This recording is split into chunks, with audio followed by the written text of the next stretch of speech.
Mark was a regular guy in his early 40s. He had a good job, a busy schedule, and a growing list of small health complaints that he ignored because, well, life had to keep moving. But one thing he couldn't ignore was the fire in his chest. It started as a rare inconvenience. A heavy meal, a late-night pizza, or a few beers on the weekend would leave him with that unmistakable burn in his throat. He kept a roll of antacids in the glove box, another in his desk drawer, and one on his nightstand. Pop one, wait a few minutes, and relief would come. Problem solved, or so he thought. Over time, the fire grew bolder. Now it wasn't just greasy food or late dinners. Even a simple sandwich at lunch could spark it. Coffee, which had been his morning ritual for 20 years, became his enemy. The burn followed him into meetings, lingered through workouts, and haunted his nights. Some evenings, he bolted upright in bed, gasping, acid clawing its way up his throat. He went to his doctor. The answer was quick, almost rehearsed. You've got acid reflux. Very common. Take this prescription, and you'll be fine. The prescription was for proton pump inhibitors, PPI pills designed to shut down acid production. And at first, they worked like magic. The burning stopped. The nights of choking and coughing went away. Mark felt normal again. But weeks stretched into months, and something unsettling crept in. He noticed his digestion was sluggish. Food seemed to sit in his stomach for hours.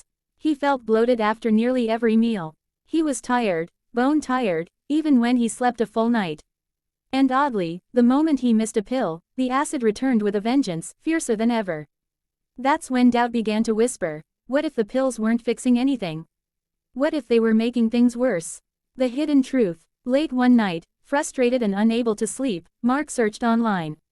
He stumbled onto forums, research papers, and alternative health articles that all pointed to a disturbing idea. Heartburn isn't usually caused by too much stomach acid. For many people, it's the opposite, too little. That idea shocked him. Everything he'd been told said the problem was excess acid. But the more he read, the more the puzzle pieces clicked into place. Stomach acid isn't the enemy. It's essential. It breaks down proteins, triggers enzymes, and kills harmful bacteria in food. When acid levels drop too low, whether from stress, diet, or, ironically, acid-blocking drugs, food doesn't digest properly. It sits and ferments. Gas builds up, pressure rises, and the little acid that remains gets forced up into the esophagus.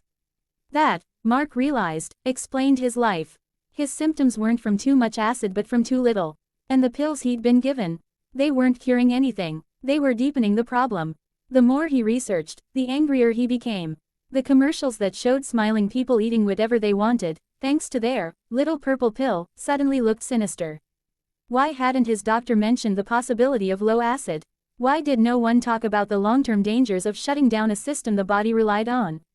Studies he found painted a grim picture. Long-term acid suppression was linked to nutrient deficiencies, B12, magnesium, iron, because acid was necessary for absorption. It raised risks of infections like C. diff and even pneumonia. Some evidence hinted at connections to bone loss, dementia, and kidney disease. The truth was out there, but hidden in plain sight. And millions of people, just like him, were swallowing pills that masked their symptoms while the real problem rotted underneath. The turning point. Mark decided he couldn't live like this anymore. Slowly, carefully, he began a different path. First, he changed his diet, not by cutting everything out, but by paying attention. He learned which foods triggered his reflux and which soothed it. He started eating smaller meals, chewing slowly, and avoiding lying down after dinner. Second, he supported his stomach instead of shutting it down. He tried apple cider vinegar in water before meals, something that sounded ridiculous at first, adding acid when his chest burned. But to his surprise, it often helped. His digestion felt smoother, and the bloating decreased. Third, he addressed the silent culprits: stress, poor sleep, and rushing through meals. He started walking after dinner instead of collapsing on the couch. He managed his stress with short breathing exercises. It wasn't perfect, but it was progress. And finally, with his doctor's guidance, he carefully tapered off the PPIs. It wasn't easy, the rebound acid was brutal, but within months, he noticed a change. He no longer needed pills to get through the day. The burning in his chest was gone more often than it appeared. His energy returned, his sleep deepened, and his body began to feel like his own again. The lie and the lesson. Looking back, Mark realized something painful: he had been lied to. Not necessarily by individual doctors, but by a system that favored quick fixes and profitable pills over real solutions.